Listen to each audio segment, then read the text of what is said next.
Alright, ladies and gentlemen, welcome to Abenyamonge Media for today's stories and detailed analysis from Kenya and all the four corners of the world. Ladies and gentlemen, yesterday Justine Muturi recorded a statement of what had happened about the abduction of his son. A very interesting story of what conspired, and I want to share with you. And remember that Justine Muturi had made that press with televisions and asked the government to come out and discuss the issue of abduction. Later, he was asked to go and make a statement, which he did yesterday, where he shocked Kenyans with what he revealed about the follow-up he has done at the abduction and how Noordin Haji and how he visited the office of the president and how the NIS boss Noordin had accepted to be the one who was holding his son who had been abducted. And before we go to the details of that statement Justine Muturi released, if you're watching this channel for the first time, take a second to subscribe to our channel so that we can grow together. And without further ado, ladies and gentlemen, let's get into it. And I want to share you just a part of that statement. Remember that this statement is a very, very long statement, about 3-page statement, but I want to share you that interesting part of it, where Justine Muturi says, remember that Justine Muturi had checked with a lot of people in the security sector, and he had called phones here and there, and then he decided now that he had not got an answer he expected, or he had not known where his son was. He decided that he would go to the topmost person, who is the president, to consult or to inform him of the incident. Remember that his son had been abducted in the 22nd of June of 2024. So he decided that after he had made a follow-up and called 1, 2, 3 people, as usual, you cannot call the president directly, and he had not got an answer where his son was, he decided to send a message, a WhatsApp message to the president. But unfortunately, the president did not open that WhatsApp message, so he decided to visit the president himself. Very interesting. So I will start that statement from where he has arrived at the office of the president to inform him of what all his concerns about his missing son. And he says, upon arrival, I found the president had just finished lunch with a group of MPs, including Mwangi Kiunjuri and Honorable Kawanjiku. I waited until they finished their discussion. When Mwangi Kiunjuri concluded his conversation with the president, I approached. After greetings, I informed the president about my message. He explained that his phone had crashed due to an overload of messages. Remember, I have told you that Justine Muturi had sent some message to the president through WhatsApp about the issue of the abduction of his son. I then narrated the ordeal, including my interactions with various senior government officials who had been unable to help. I expressed my belief that NIS was holding my son. And in the next paragraph is where the president made a joke why somebody could be holding his son, that's the son of Justine Muturi, because a son of other leaders had taken part in the demonstrations of that financial bill. Why was somebody holding his son? But after Justine Muturi expressed his concern that he believed that NIS is the one that was holding his son, now this is the very interesting part of it.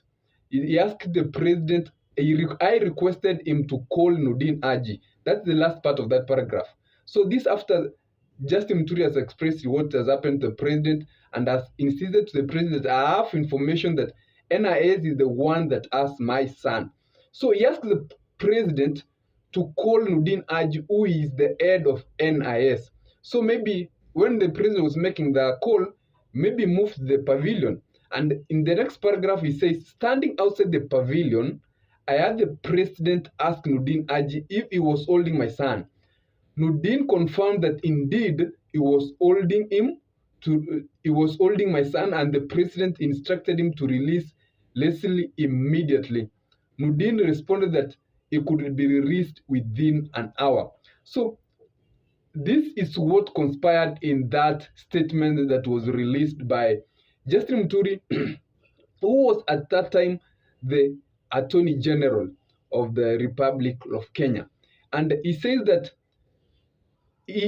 this after visiting, as you have heard, to the office of the president, and the president calling Noordin Haji confirmed that indeed he was the one who was holding Leslie, the son of Justine Muturi, and the president asked him to release his son immediately. And the statement goes further ahead to explain that after 1 hour, which Noordin Haji said, the son was released. And this thing is really caused a lot of speculation in the country, where now Kenyans are mounting pressure on NIS to be believed the one that was aiding the abductions. Because through the statement that Justine Muturi gave, it's now Kenyans have a great belief that if NIS abducted the son of an Attorney General of the Republic of Kenya. Remember, the Attorney General is a person who sits in the Security Council meetings because he is the advisor of government. Ladies and gentlemen, in this analysis, we want to look into why could the Attorney General's son be abducted at that time, a very senior most person in government, a person who they sit in the same office to discuss security issues of the country with the same person. That's he claims is Noordin Haji. Remember that Noordin Haji is being claimed to have accepted to be holding the son. Why could it be possible that Noordin Haji was aware that they were having Justine Muturi Son and he never had released him? Ladies and gentlemen, without further ado, let's get into it. Number one is that during the demonstration, it might be an issue of concern to whoever people were abducting. Maybe if the NIS has claimed that Justine Muturi was the Attorney General's son was taking part in demonstration, something that did not work very well with some of these officials. Because how does a son of a person sitting in the Security Council come out to demonstrate? Maybe they were not very happy with that issue, and that's why they went ahead to abduct the son. That's the very simple reason of it.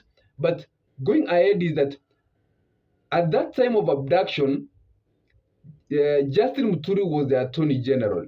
Unlike now, where is the Cabinet Secretary of Public Service, at that time he was the Attorney General of the Republic of Kenya, who is the advisor of even the president. And the government had got to a lot of issues, and maybe there was maybe there is a lot of things that has not come out about the entire issue, and maybe there was something that Justine Muturi ought to have done, and to stop it from happening, they had to keep his son in incommunicado so that this information doesn't come out, or he doesn't refuse to do something.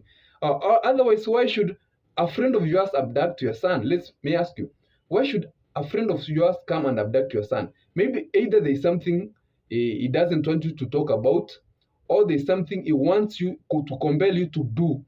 And when you're going to ask him, do you know where my son is? Your friend will tell you, I don't know. But when you ask or investigate, you find out that your friend is the one who is responsible. Then that will into your mind that if you fail to do something, then something bad or something terrible is going to happen.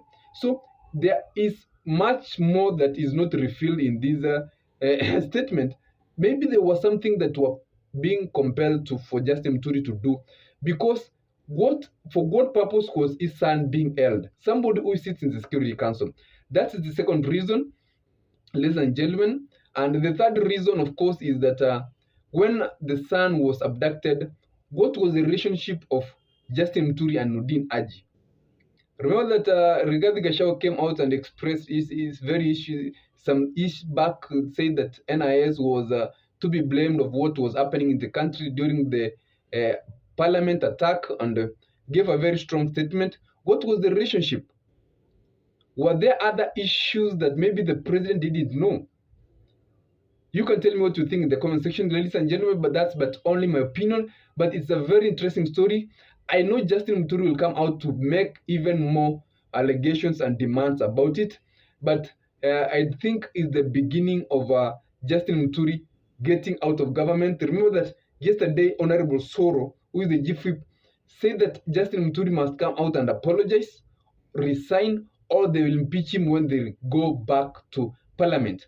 And if they're going to impeach Justine Muturi, I think it's going to be another terrible mistake to the Mount Kenya region. He's going to go back to the Mount Kenya region very strong, and the people of the Mount Kenya region are going to believe that our son has been wrongfully been impeached because he talked about abduction, which is a serious issue of concern to Kenyans. You can tell me what you think in the comment section. I'll take my humble time to read and give you a reply. Otherwise, ladies and gentlemen, have a nice day.